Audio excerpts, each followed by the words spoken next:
Hello, everyone. Peter Maravellis here from City Lights. I'd like to welcome you to session 7 of the third day in the Revisions Festival. City Lights is honored to be working together with Goethe-Institut San Francisco and Gray Area in bringing together a network of activists, educators, critical theorists, designers, and programmers to present lectures, discussions, and workshops focusing on the ways in which technological bias shapes our cultural realities. Our goal is to explore new perspectives and develop new visions advocating for social justice and reclaiming power. The program spans over the course of a week. We have already had the pleasure of featuring an amazing lineup of speakers exploring a range of issues. As we wind down the lecture and interview side of the festival, it is not yet over. We have workshops lined up next week, so please check out the calendar of events to learn more. City Lights is greatly honored to be working alongside Goethe-Institut and Gray Area and helping bring you this remarkable program. Goethe-Institut San Francisco is the cultural arm of the Federal Republic of Germany. Their programs encourage intercultural dialogue and enable cultural involvement. They aim to strengthen and develop structures in civil society and foster worldwide mobility. It is a great pleasure to be working once again with Bettina Wodianka and her colleagues in bringing you this exciting program. The festival is part of a project called Image and Bias, which originated with Bettina and her colleagues, and that critically engages with the cultural realities being increasingly determined by imperceptible technologies. I'd also like to extend my gratitude to our friends at Gray Area. They are the perfect medium where something like revisions can really flourish. Gray Area is a cultural center and an educational hub located in San Francisco's Mission District. Their mission is to apply art and technology to create social and civic impact through education, incubation, and public events. They use digital tools to create art and design projects that benefit society. So I'd like to take a moment to thank Nadav Hochman and his amazing team at Gray Area for all their good work. And a very huge shout out to Matthew Chacon, who's been our tech wizard through the festival, making sure everything runs smoothly behind the scenes. We're ever grateful. It's been a pleasure working with Gray Area in the past, and City Lights is honored and thrilled to be working with them again on this really fantastic project. So this session is titled Living in Data. Joining us will be Jer Thorpe in conversation with Romi Ron Morrison. Jer Thorpe is an artist, a writer, and a teacher. He was the first data artist in residence at the New York Times. He is a National Geographic explorer, and he has served as the innovator in residence at the Library of Congress from 2017 to 2018. He lives under the Manhattan Bridge with his family and his awesome dog, Trapper John, MD. Joining him will be Romi Ron Morrison. Romi Ron Morrison is a Black, queer, non-binary artist, researcher, and educator. Their work investigates the personal, political, ideological, and spatial boundaries of race, ethics, and social infrastructure within digital technologies. Using maps, data, sound, performance, and video, their installations center Black feminist technologies that challenge the demands of an increasingly quantified world, reducing land into property, people into digits, and knowledge into data. So today's session celebrates the release of a new book with the title that mirrors the name of the session. It is called Living in Data, A Citizen's Guide to a Better Information Future. It is written by Jer Thorpe and published by MCD Books, which is a division of our friends over at Farrar, Straus, and Giroux. At the core of the book is the crucial question: how do we stop passively inhabiting data and instead become active citizens of it? This, of course, is central to much of what we've been discussing over the course of the last few days, so it makes sense that we really cap off the lecture part of the series with this talk. We will be posting links in the chat function of your Zoom dashboard with which you may purchase the book. Our discussion will also be followed by a Q&A, so please post your questions and comments in the Q&A function of your dashboard. So, Jer Thorpe, Romi Ron Morrison, welcome to the festival. It's a great honor to have you both with us. Thanks so much for being here. Thanks, Peter. Yeah, what a delight to be taking part of this event and to be speaking with Romi tonight. We've known each other for a few years and have spent now a few days scheming about this conversation, and I'm really excited to see where it goes. So we're gonna be talking about data, and thus like talking about records and the record. We'll be talking about histories and the history, narratives and the narrative. And I want to start out by just acknowledging that I'm with you from Brooklyn, which is the traditional and unceded lands of the Munsee Lenape people, as well as the Canarsie people, and that no meaningful discussion about any of the things that we're going to be talking about today or that have been discussed during this event can be had without the voices of Indigenous people and without sort of centering their values and worldviews. And we'll kind of come back to that, I think, a little bit later. But so my book starts, it starts on the banks of the Mississippi River.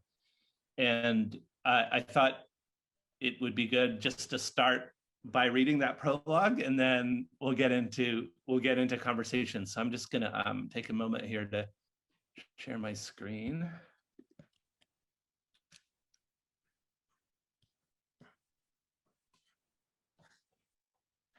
Hal Fisk stood in the Louisiana sun, wiping the sweat from his brow with a clean white handkerchief. It was one of a few dozen that Emma always packed for him on these trips, for the sweat and for the mud.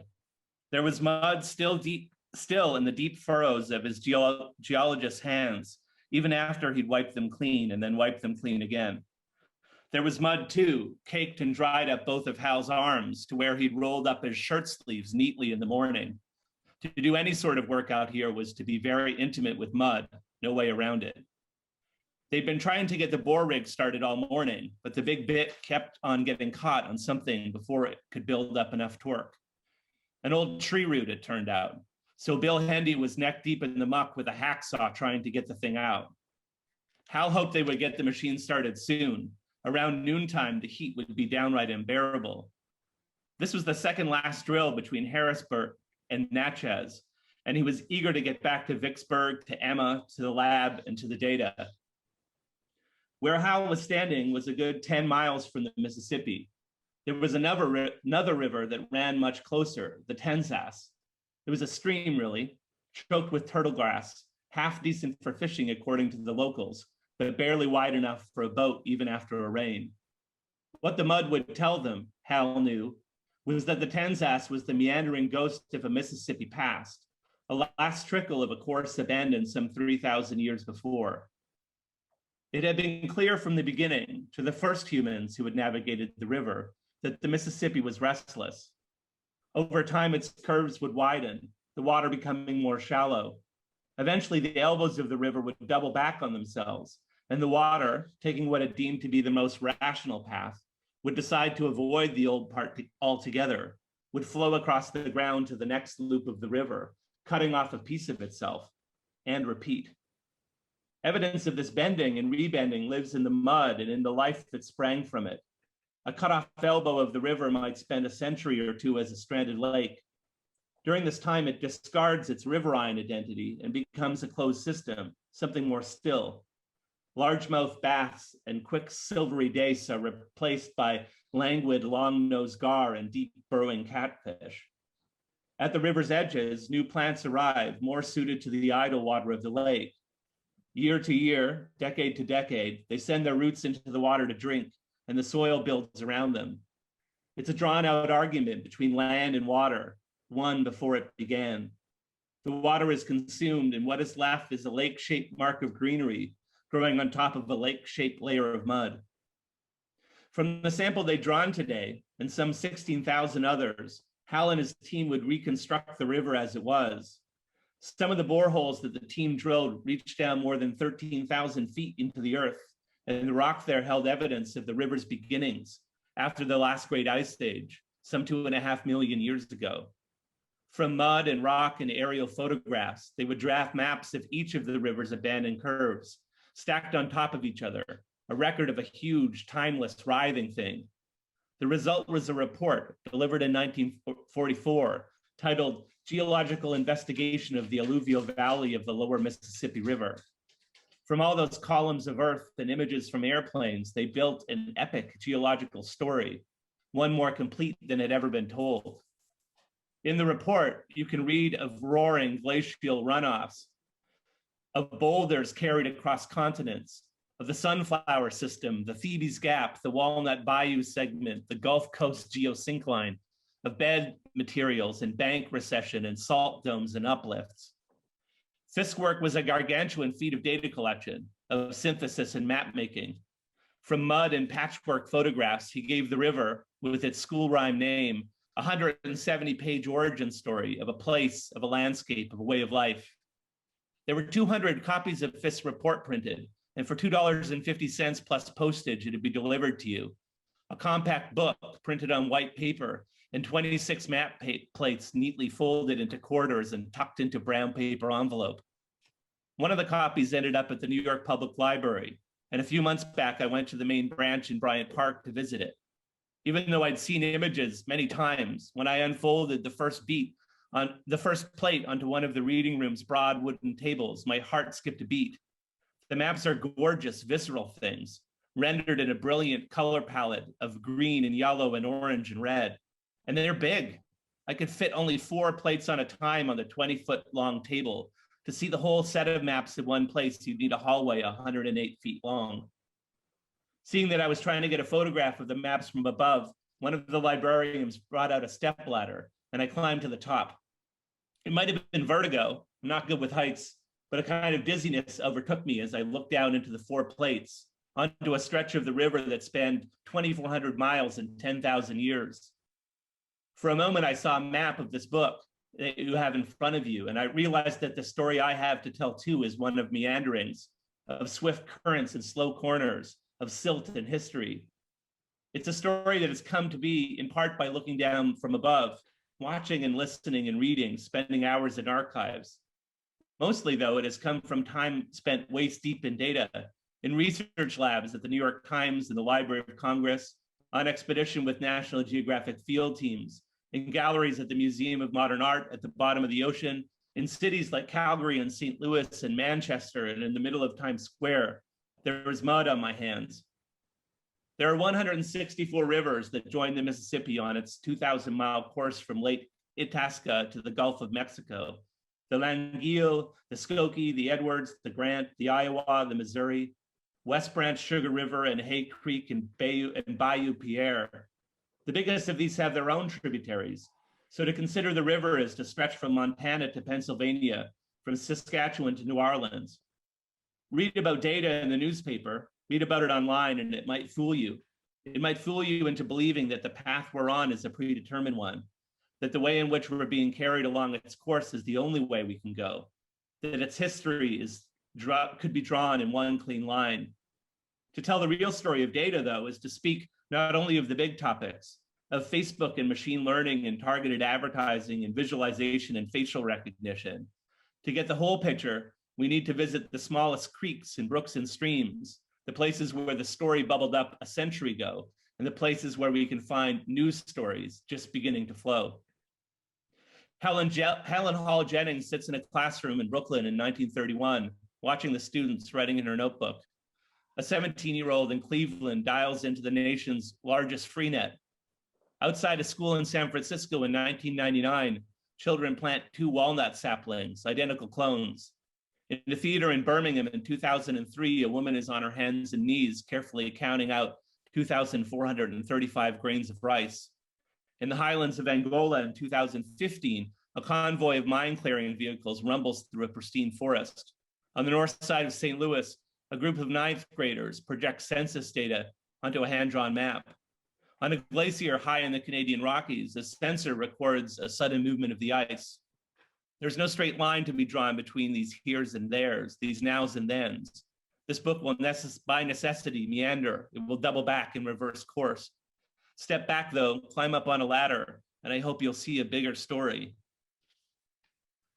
So I had these maps in my head for so long, and I know that this case, I share this with lots of designers because they're just such beautiful objects. But as I became to learn more about them, there was something else that sort of sat underneath them that I got excited about. And Romi, when I read, you have this amazing essay that begins with a kind of story about these maps, and I realized that there was a real symmetry of some of the ways we think about them. And maybe we need to start by asking you, what got these maps in your head? Because I just kind of read a few pages of what got them in my head, but I'd love to hear from you about it. how they got embedded. Yeah, I mean, I think the simple and neat story is that they're overwhelmingly like robust and beautiful. And so just like aesthetically, I felt really drawn to them. I think the first time I encountered them was in this collection that Nato Thompson curated called Experimental Geography, I believe.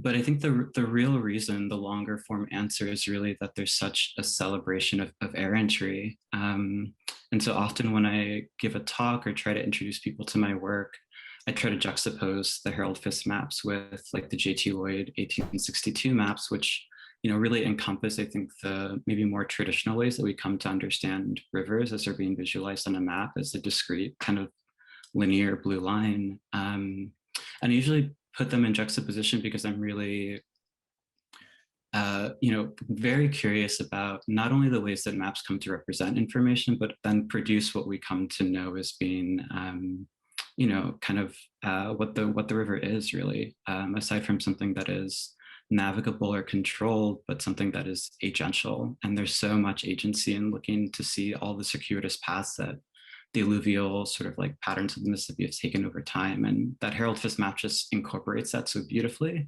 and works both as, I think, a testament to what can be gleaned or understood from working with data, as well as understanding maybe like the limitations of what can't be encompassed or what can't be enclosed as well. So it tends to harness that kind of space really well, as a kind of like border that's a little bit more porous. It's not enclosed, not so discrete, but carries the line of both what we come to understand as well as making the border kind of clear as well.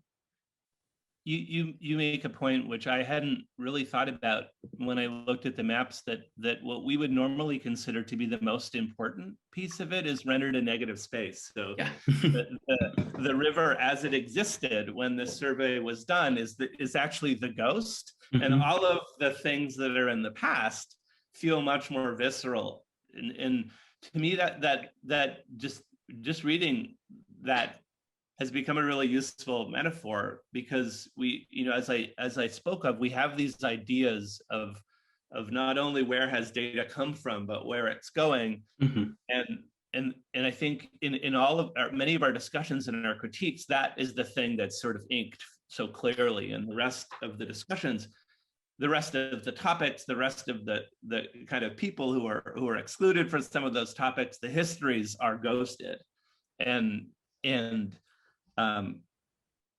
you use this term, right? The unlevied bends, right? And I think there's an interesting place for us to arrive, and I think we'll get there by the end of this conversation, to think about what are those levees that are in place in the ways that we are encouraged to think about data, and how we might breach those levees. How we might meaningfully flood out into different territory. And then another shared word that I'll put on the table, because I think it's important, is messiness. and that data and messiness are really far away in our cultural understanding. We think of data as something that's being very precise and clean, and it's not. And or if it is, it requires a lot of labor for that to be the assumed state of it. Right. Yeah. Right. And also it feels like there's always an urgency to clean. And I, what I love about your work is I feel like there's actually a movement in the other direction, to actually purposely mess it up more. So I'm thinking about your Decoding Possibilities project, which I think, so this is this project that you did in Boston that looks at the histories of a feminist collective called the Combahee River Collection, and you took kind of historical geographic traces and then overlaid them with redlining maps, and they're actually unreadable without a sort of facilitating reading that you could describe the project better than me, and I haven't seen it in person. But there's a forcing there of like of unreadability, which I find really interesting. Yeah, so I mean, like, I think trying to connect some of the ways that you're talking about the Fisk maps to the Decoding Possibilities project, I would say that something that's really fascinating to me about showing the alluvial paths of the Mississippi is that it's very much a conversation about time and like what continues to haunt the kind of present course of the Mississippi, which to me is about residue, right? It's about like, what are the residual things that are informing the present, but that don't seem I don't know, don't seem relevant or don't seem very like visible or like extremely correlated. And it's interesting to think about the alluvial because an alluvium is really water and sediment and silt, right? It's not just that it's the flow of the river, it's that it's depositing silt and building up land formations for really important Black geographies like New Orleans, for example. So the richness of the Mississippi River as a delta is contributed to the residual sort of nature of soil that's flowing downriver and then collecting. And so when you dam the river, dam or levee the Mississippi, you start to allow for things like subsidence to happen. So a lot of the huge divots with regards to like sea level in New Orleans happen along those levees. So there's a lot of like beautiful poetics about residue and the alluvium. And so coming to the Decoding Possibilities project, or what you kind of articulated as messiness or making the map messy, I think is to try to allow for that residue to stay within the visuality of the map and not to like exercise it or to erase it, but to allow for the tensions that give the sort of historic residual tensions to stay in the visuality. And so with that project, it's trying to have this conversation primarily about race and about Blackness and about what it means to try and redress historic violence through the language of data, data visualization and mapping. And so redlining has become such a highly visible form to talk about racial violence within space. And we look at the Hulk maps, which have a kind of seductive beauty to them, as well as being like really violent kind of geographies.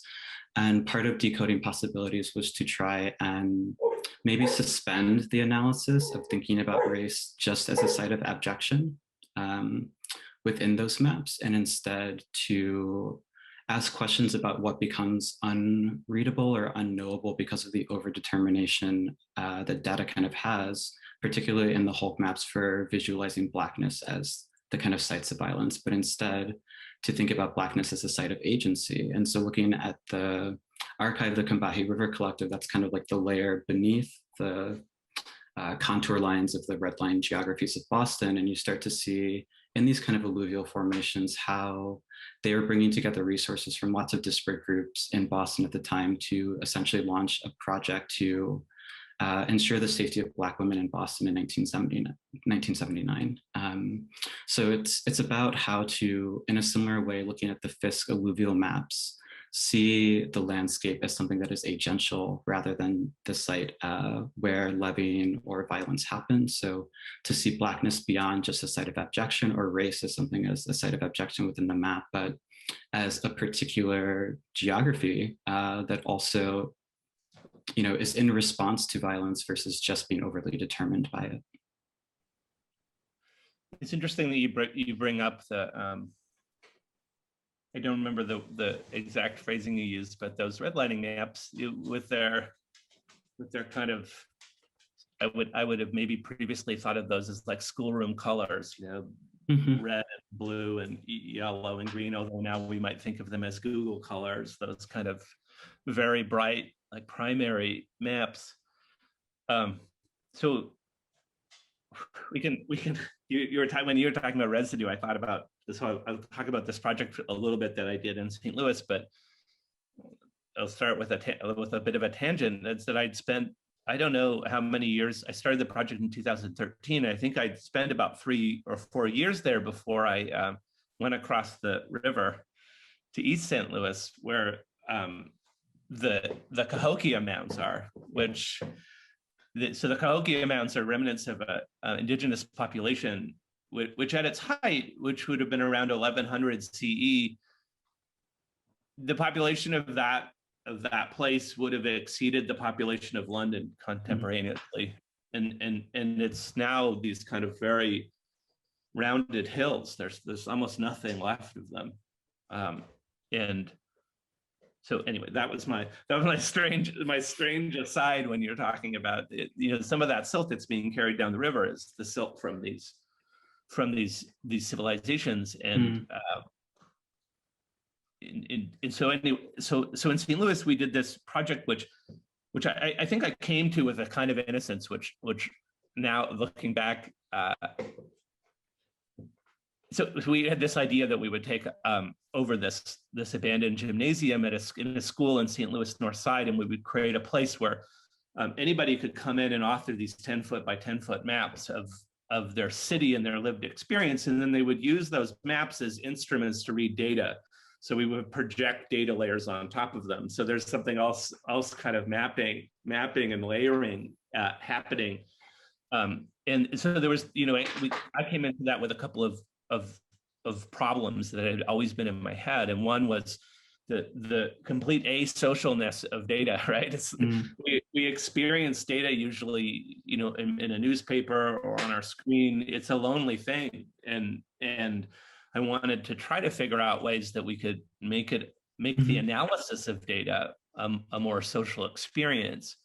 And so, hence these 10-foot by 10-foot maps, which people would crawl on their hands and knees. And, at the same time, it feels like a very technical project, but it was one of the hardest sort of technical projects we had to work on to kind of get all the data layers to talk to each other. But one thing that we realized right away is so we have census data, for example, and in census data is rendered in these particular languages, these particular visual languages. So any layer that we wanted to place on top of the map, if we use the kind of default way that this was colored, the Black neighborhoods, the neighborhood that we were existing in for this project, would be in these deep reds, right? Like, because every one of those indexes was indexed from red to another, to green or to blue or whatever it is. And so one of the first things we had to redo it was like to remove that. And it made me think about how deeply inscribed that messaging is. And one of the core themes of the book is that the narrative structures that we've been given to understand data are all from Silicon Valley, from MIT, from Stanford University, and they don't have allowances to tell stories outside of this very narrow worldview. And I think that is seen in small things like that, and like what color is this map? Yeah, absolutely. I mean, I think that's a really good example to talk about. That language and narrative can never be separated, I think, from what we would understand to be more somehow empirical or self-contained. Like earlier when we were talking about this conversation, I brought up Sylvia Wynter's work, who argues that science can never really be separated from the cosmogony in which it exists, meaning that the origin stories that we have for describing and narrativizing the world also then inform the ways that we approach science, scientific method, scientific discourse. And so those things are always somewhat ensnared. And rather than try to always neatly separate them, she would argue that it means that science as like a sort of biocentric practice needs to always be hybridly understood, read, and then kind of written within the capacity for language and narrative. And that's why I think your book is really interesting, because it's taking up really directly what it means to write the ways that we encounter, think, and speak about data within a different language, which is then to situate it within a kind of different worldview or a different cosmogony outside of the narrow institutions of Silicon Valley, MIT, Stanford, or even going further back, like post-Enlightenment Europe, right? So there's this kind of broadening, I think, of how to hold different things in relation, allowing for that messiness or friction to remain, rather than, I think, isolating or treating data as like a mere universal. Well, yeah, it's interesting that you end with that phrasing. So, in the second chapter of the book, one thing I do is kind of back up and talk about where the word data comes from. I think one of the huge challenges we have is that there's no common understanding of this word. And even amongst quote unquote data people, we don't share an understanding of what we're talking about. But that word, as I explained in the book, like arrived to us as a loan word from Latin, and it came from theology, where data was literally something that was given to us from God, and that people call it an objectivity, but we could kind of actually think about it as that this godliness of it continues and has continued since then, even though the word has become so tightly bound to computers, that feeling. So when I was in high school, we would be asked to solve an equation, right? And you would have things that you knew, and there were things that were unknown. And those things that we knew, we call a given. And that actually is exactly the same root. Those things are data. And so we still have this idea that and it's an extremely powerful label to attach to something. Like if we attach the word data to something, then there's other words we could use. We could call it a measurement or a record or but that four-letter word, like once we stick it to something, it has a power that's really hard to detach. And I had a conversation early this week with a folklorist, and I was actually really taken during the conversation by how far away those two concepts are. Like the idea of data and folk life are so far apart. And this is as a folklorist, somebody who studies like foodways, and so I started to think about the idea of dataways, right? Like that we don't interrogate, I think, enough. Like the day-to-day ways that ordinary people are experiencing data, as much as we interrogate ideas of algorithmic bias and these ideas of machine bias are so entrenched in our idea of what the problem is. And part of the book actually is about saying, like, no, like there's a broader problem here, which is that all of us now, largely against our will, occupy data, and we don't have a good understanding or a permission to understand what it should be like to live in that place.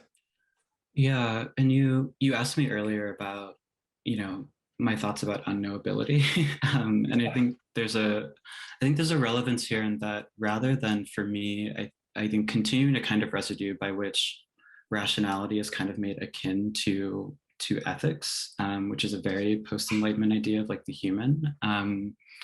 I think for me, unknowability actually provides a little bit more of a capaciousness for what it means to engage something. And that's why I love the Fisk maps, because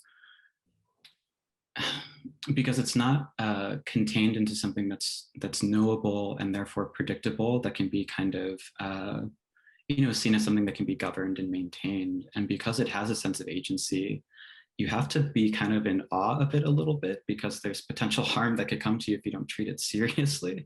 And I think that kind of unknowability, indeterminacy, then brings up questions of risk and what it means to engage in shared practices of risk versus a response to risk through like means of control or predictability. And so when we're talking about data or unknowability, for me, there is, I think, the potential for an ethic that comes from an understanding that I don't completely understand this thing. Therefore, I have to maintain some kind of inquisitive response to it, or curiosity. It isn't quite closed or contained, and therefore, even just in like pure act of self-preservation, I can't immediately just kind of like write it off or put it within like an overly reduced kind of capacity, in the ways that sometimes data indicators can kind of serve that function. It feels to me, in looking at some of the work that you've been doing lately, and I think about this project that I think maybe last year you were working on in Los Angeles, where you would sort of engage in these meditative practices and then sort of go out into the city and collect. It was like a way of embodying data collection in a way that maybe embraces some of that. So you pick up these objects that I think are very evocative, but it feels like there's a resistance on your part try to categorize or classify them in ways that would maybe be instinctive for a kind of data, a more traditional data project? Yeah, I mean, I think there are some things that are just really hard to actually parse and to neatly separate. And I mean, as someone that has probably read more like critical race and sort of gender-based theory than I don't know if one ever should read. But so much of the premise is that it's things like what we come to understand as race or what we come to understand as gender or sexuality are not individual sort of like entities or components, but are always mutually constitutive. So the idea of like neatly separating them assumes a kind of like transparent universalism, right? Meaning that if I was to separate gender from race, the assumption is that, well, then gender not marked by race is whiteness. So there's not this ability, I think, to neatly parse things like this. And so in that project, Sedimentary Exits that you're referring to, I was really trying to read different types of data kind of against each other or in conjunction that aren't neatly parsed. So both reading, historic data about the constitution of the neighborhood in which I was living called Harvard Heights, which was very much started as early farm tract development suburb to downtown LA, founded under a restrictive covenant that set a minimum price for what homes could be sold as a kind of aspiration towards wealth and an aspiration towards property ownership and management. Literally the street that I live on is called Oxford Avenue, Harvard Heights, right? These are like very aspirational titles around wealth. And the overwhelmingly typology of housing there are these like large single family kind of estates. And this neighborhood was historically preserved fairly recently within the last 11 years. And on it, there's a map of like both contributing and non-contributing members to the historic preservation. And the non-contributing are the multifamily apartments and the contributing are these single family estates. So very much wealth is being articulated through a kind of metric of home ownership and of value. And at the same time, I was walking literally the bounds of the neighborhood and then noticing that the social life was really hard to just like visibly see. And so in lieu of that, what I would find are these residues of discarded clothing or like personal artifacts that were reminiscent of bodies or social activity that I couldn't see just walking the neighborhood. So trying to read this kind of archive that I'm collecting alongside, the clarity of property, sort of like wealth or value as a way to think about what this neighborhood is and to move back and forth across these different ways of collecting or kind of like archiving information, and not to like neatly parse them as being different, but to think about different entry points into how we think about value. So property value versus like social activity, for example, and to kind of stay in the tension of reading those things simultaneously. There's a way that we talked about messiness already, but now we're bringing this concept of entanglement, and these messy, entangled things frustrate computational systems, right? There's an interview in the book with a developer from the New York Times named Jacob Harris who talks about, so he built the original database for the Guantanamo docket, and so you come up with this database that is meant to hold these stories, but then the stories change, and the database can't. There's a tangle in it now, and the tangle can't pass into the database, and so you have to rewrite the database to meet that tangle, and then later another tangle comes, and so there. To me, that was really, really interesting to get to the bottom of something which I've experienced as a kind of computational data practitioner, which is that you do kind of kludge things together to try to to hold back that you are kind of levying against this tide of complexiness and messiness that you never can really, you're never going to be able to beat, but there's that instinct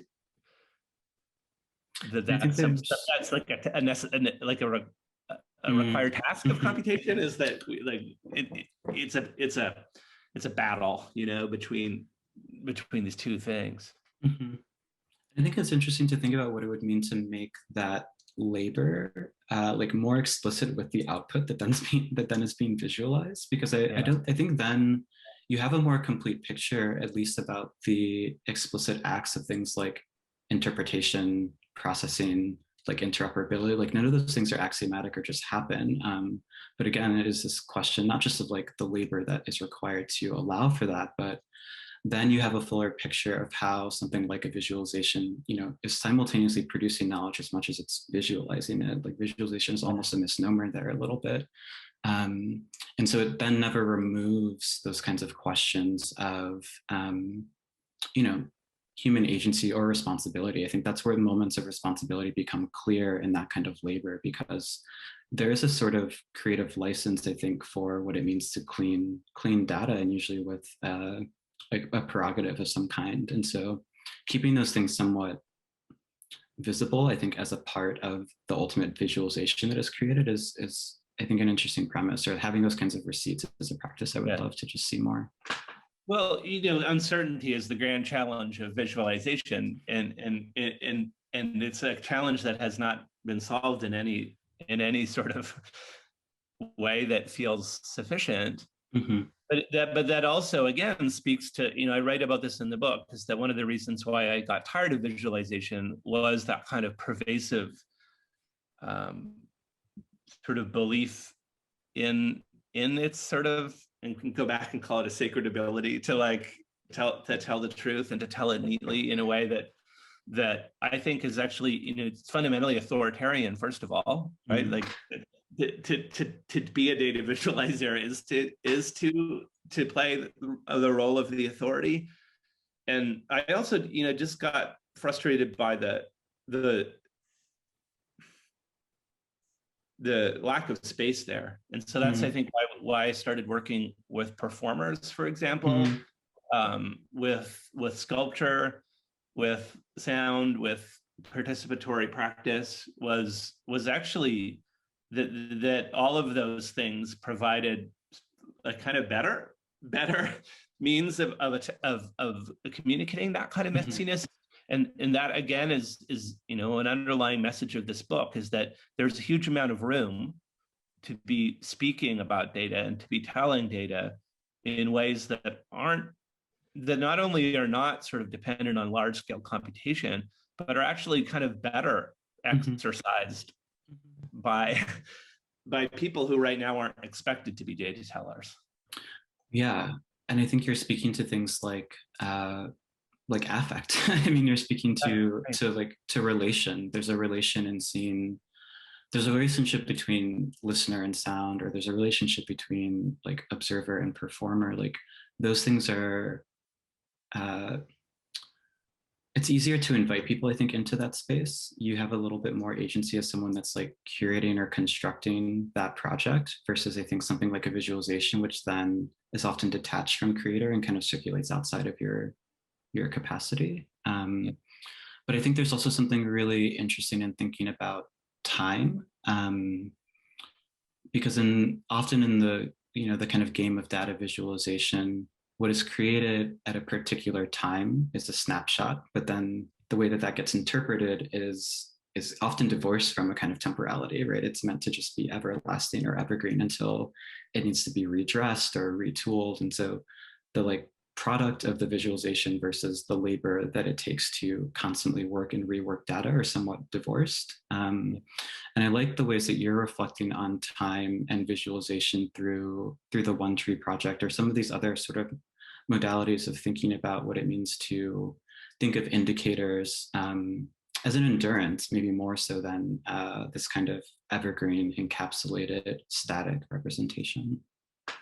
Yeah, so those of you who are in San Francisco, if you read the book, you'll read about this project that was started in 1999, where the artist designer Natalie Jeremijenko planted a series of pairs of cloned walnut trees, with the idea that these walnut trees, who are all genetically identical, in the ways that they grow over time, would tell some story about the environmental conditions and the social conditions of the city, which I just thought was such a beautiful idea. But then in classic media art form, every documentation of that project is broken. Like nothing exists, and so it became a kind of detective story to find out where these trees are. But what really always caught me about that project, and it's a project that had been stuck in my head for longer than a decade because I couldn't kind of get rid of it, was kind of what you're talking about.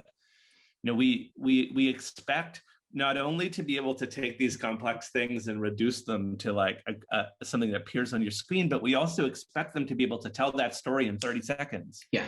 And when I think about like these problems like climate change, for example, there's another piece I talk about in the book, which is a permanent piece we have installed in Calgary, which is meant to sort of exist over a period of decades. And that like what does that type of time period afford us? And some of these ideas are like feel like they're a little out of range of kind of day-to-day activity. But one of the assignments I always give my students when they're trying to think of a thesis idea or an idea for the class is to greatly expand the time frame. Like what happens if you try to do what you're trying to do, but to do it over a day or even over an hour. But if you expand these things.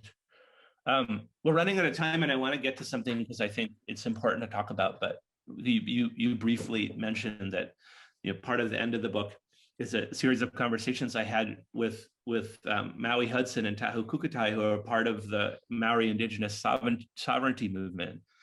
And I could go on about this because I think it's really fascinating. But maybe I'll just pick a piece of it that we can talk about. There's a paper that was written that takes this classic data, information, knowledge, wisdom pyramid, which I'm sure we've all seen, and tries to reimagine it in the Maori worldview. And what they come up with is the kind of thinking of it as not like this kind of funneling device, but more as a prism, as something that you can like take an idea or a piece of thinking and kind of shine through, and they describe it as a prism that privileges wisdom. And I love that idea. And the thing that I really love about it is that they really are clear in the book that every community, if I can use that word, despite its kind of problematics, can wield its own prism. And that actually to understand something to understand something fully is to direct that your questions through more than one prism. Yeah, absolutely. And I think this is, I think, the space that's really exciting for me, maybe that I would love to see more space given to, rather than maybe just conversations about bias, because bias seems to be situated within a kind of singular worldview. And the assumption is that as individuals, we're going to mitigate how much of like this worldview we've ingested, and then somehow that's the side of the corrective. And that has never made much sense to me. And I think also for people that maybe find themselves in more liminal positions to that worldview, i.e. people that do not embody a certain type of like white cis heterosexuality, male sort of like prototype, that it allows for, I think, the bringing in for other worldviews, other lenses, other prisms that need to be held in relation to like the assumed cleanliness or universalism, I think, of where conversations around data often reside. And there's something that is vital about what kind of relationship or responsibilities I think emerge within that kind of space, rather than assuming that we're going to somehow have a corrective within the worldview that yields certain logics that then justify certain violences. And coming back to our conversation around like errantry or messiness, like Edouard Glissant in Poetics of Relation would say that there is no totality that will ever be reconcilable, but rather through acts of errantry or encounter, or these kind of like multiple lenses or multiple prisms, there's like modes of exchange that allow for that totality to be, it allows us to embrace the irreconcilability of it and find like the poetics of relation alongside. And that's always a really beautiful way, I think, for me to think about how to engage some of these conversations, so that the goal isn't to make everything knowable and discrete in totality, but it is this errant process of encounter. And sort of bringing the ethics of encounter into those types of relationships. We have been using the word "we" a lot, and I write in the foreword to the book about how hard that was for me to like encompass but I borrowed this phrasing from Julieta Singh about like the necessity of "we" as a kind of hopeful summons. And I think that's a valuable way of using "we." But we also, I think we continually have to think, especially in the data context, of breaking "we" apart, and it's a very powerful word for Silicon Valley, because they can wrap the kind of needs and desires of everybody under a kind of the shiny apple "we," and that's something that I would encourage sort of anybody who's thinking about this hard task of thinking critically about data, is to break up their own "we" into pieces and try to look through those separate prisms when you're thinking about these things, and not just your own, and that obviously that goes double, triple, quadruple fold for white cis hetero men like me, like that shattering is necessary. Yeah, I mean, it's a politics that I think understands the capacious necessity of difference, right? Versus I think, and that difference is maybe like the modality upon which to understand what is common or what's possible as a commonality, rather than assuming the commonality from the get-go. And I think there's something about learning to engage maybe the discomfort of difference that in it can hold a more lasting, I think, understanding of ethics, rather than approaching it from the opposite, approaching it from an assumption of like the assumption that we already have certain things in common, and therefore we're just going to act without making explicit responsibilities clear. But I think this embracing of difference as a reparative politic is really exciting.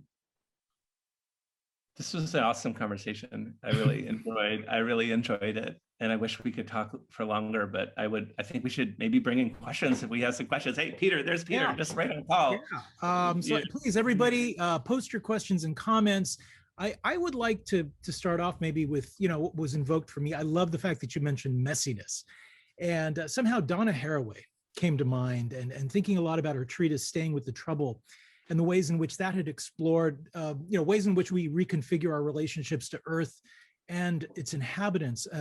So what I'd like to put forth maybe is, can we consider how our relationship to data can be tied into such a reframing of our worldviews? I mean, data rhymes with data. And so I'd like to also invoke the spirits of liberatory currents, a situationism, Black Lives Matter, Occupy, in this inquiry. I mean, if Octavia Butler could have a conversation with, say, someone like David Graeber or Bachelard, I mean, in a kind of an alternative great beyond, what would it sound like? I mean, it would be, I would listen. That's for sure. I think that phrase, sort of staying with the trouble, is valuable. And I guess the way that it makes me think about, from a really linear perspective, I think about one of the things I'm hoping to do in the book is to change what people think about when they think about data, from being those numbers falling down the screen on the matrix to being a system, right? So it's like we have this collection, and then we can call it computation. It's this kind of squishing and parsing, and then you have this telling, and a lot has been done creatively on the telling side. And I think we need to invite more people to work at the points of collection, but then also at this kind of molding and moving stage of the process, which feels like owned by computer scientists, but isn't necessarily so, I don't think. And that's what I come out of that sort of asking is, when I tell people I'm a data artist, I feel like they sort of hear sandwich artist in some way, that like I'm like making these kind of beautiful things with data. And I think, as artists or as writers or as poets or thinkers, we need to get downstream. We need to be working, and I think those more important points of the system.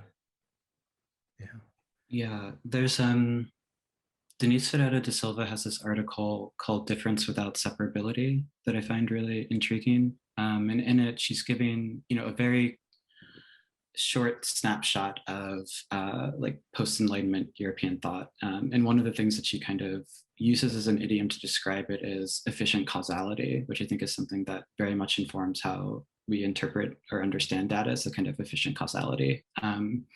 And towards the end of the article, she's trying to argue for what she calls difference without separability, meaning that that kind of efficient causality emerges within a worldview that sees things within an ordered whole of different components that are intrinsically separate or different.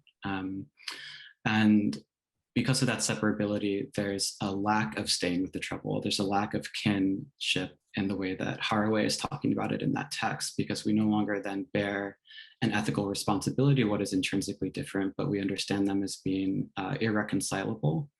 And so difference becomes like a distancing agent, rather than it becomes, a way to, I think, query that question of like, what responsibilities or ethics do we owe to each other?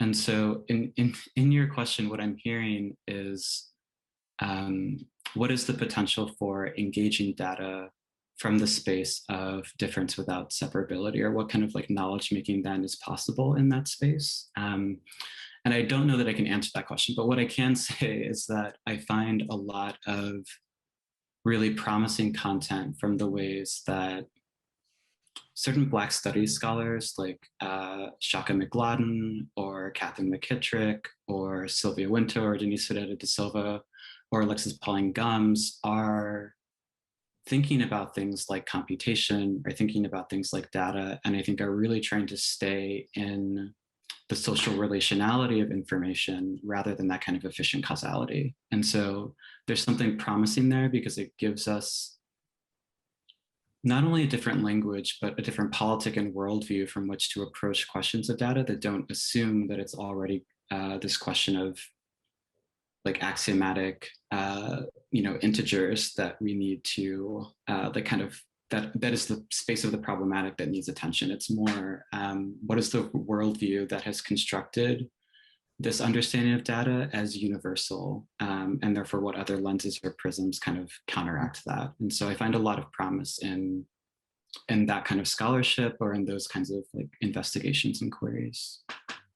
Yeah, you have this nice term about that, like space between the integers, and I think if I wanted to like settle on anything, it would be just to kind of revisit this idea of messiness. Julieta Singh talks about like this messiness that we have to risk if we are to act differently in toward the world. And I think that sort of it's together some of our discussion, brings like risk back into the picture. Yeah, I think that's a big one. Messiness can be mistaken sometimes, in these terms for, well, first of all, it's a bad word for data people, the idea of messiness but yeah, my brain has now gotten too messy to finish the sentence. Yeah. Well, let's move on to another question. Yeah. Wilson asks, is there a representation of nature in data that illustrates its gift economy, or is it impossible to articulate nature in numbers without missing ineffable, vital elements? That's a really good question. I've actually been thinking about this a lot because I'm a birder. I've become a real serious birder. And birding is a process of, well, so first of all, birders don't like the term bird watching. There's like bird watching You'll be like, no, I'm not a bird watcher. I'm a birder. And part of what birding encompasses is counting, right? So the enumeration of these animals is the sort of at the root of birding, and people will keep these, like, very accurate life lists of what they've seen, and so these beautiful feathered things that are in possession of indescribable beauty get like turned into a check mark or into a number, and that distillation of these animals into numbers is really valuable scientifically, but I think it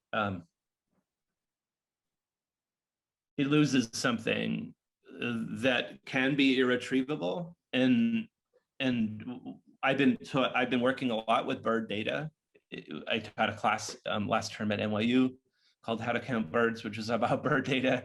And a lot of what we're asking is I think what the question was about is like, is there a way to do that reduction while maintaining some of the sublime? And I don't have a good answer for that. It's really something I've been really wrestling with. And from a personal perspective, that sort of it sort of happens in two ways. It's like I have to force myself sometimes when I go out with my binoculars to like not keep a checklist, to force myself like to resist that active enumeration. And the other thing is that I've been working on some visualizations and to understand how to build in some of what I personally feel when I see a bird into that visualization. And yeah, I think that's also, I don't write about birds much in this book, but this book was 10 years of me also trying to ask the same question, like how do we balance the kind of incessant appetite for reduction that comes with data processes with like our really human need, and to acknowledge beauty and complexity and messiness. Yeah, I think there's something you get at in the book, and I'm blanking on the project, but it's the rice visualization. Yeah. What's the name of? Can you of all the people in all the world by Stanskaff.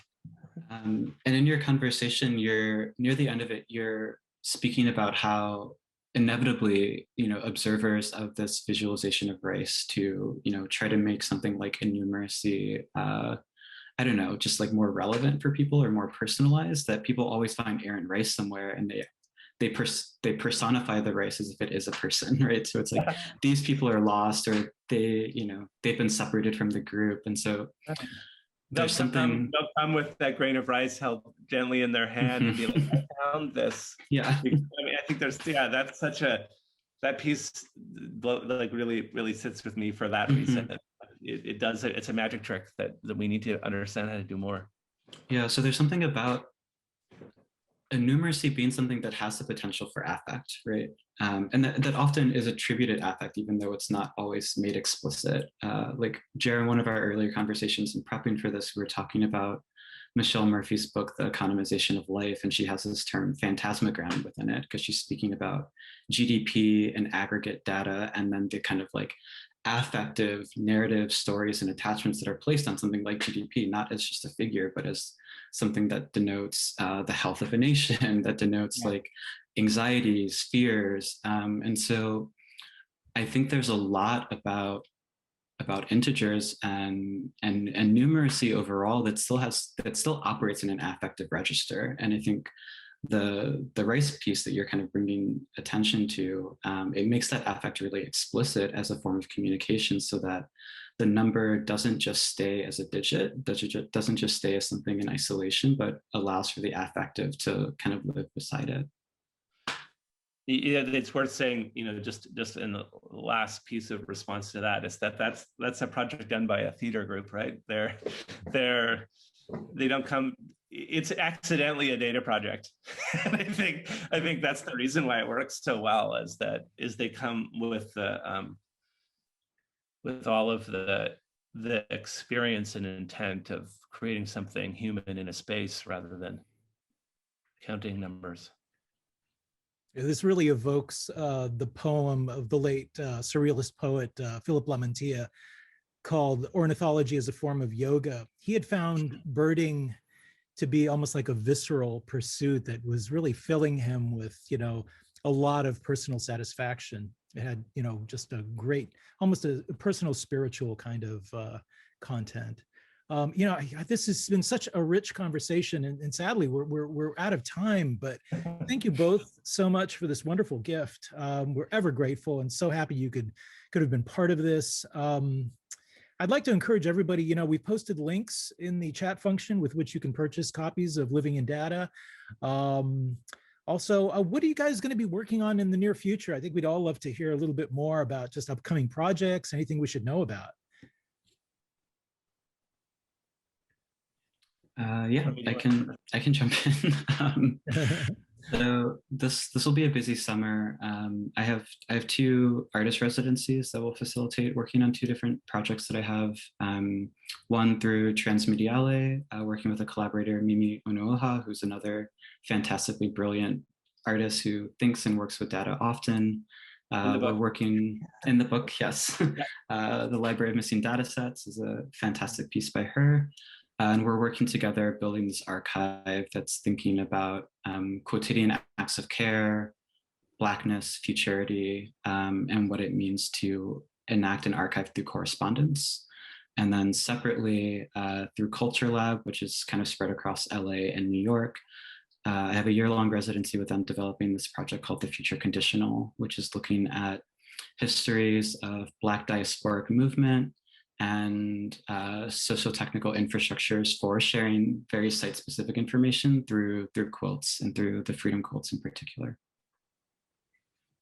Yeah, I've been working on a really utilitarian project for like the last 6 years, sort of in line with the more sort of artworky type projects, which is called Field Kit. And the reason why we built that is we realized that the act of collecting data, and especially environmental data, is gate kept in all kinds of ways. It's expensive, first of all, but it usually requires like lots of technical know-how to do it. And the result of that is that the people who are out collecting data are like of a specific type. and so FieldKit is to try to make that cheaper and easier. So if you go to fieldkit.org, you can actually order these things now. And it's a way for, you know, we're really thinking about teachers in classrooms, but also environmental activists, people who maybe can't afford a $10,000 environmental station that can collect the right time of data that you need to like bring to a courthouse or to make really actionable. So that's like the nuts and bolts kind of work that I've been focusing on in the last little while. So hopefully people get a chance to check that out. Well, we look forward to crossing your paths again in the not too distant. Jared Thorpe, Romi Ron Morrison, thanks so much for joining us. It's been an honor to host you both. I'd like to let everyone know, there is more to come in the festival. So please visit the Revisions web portal to learn more. Our next event's going to be on Wednesday, June the 16th.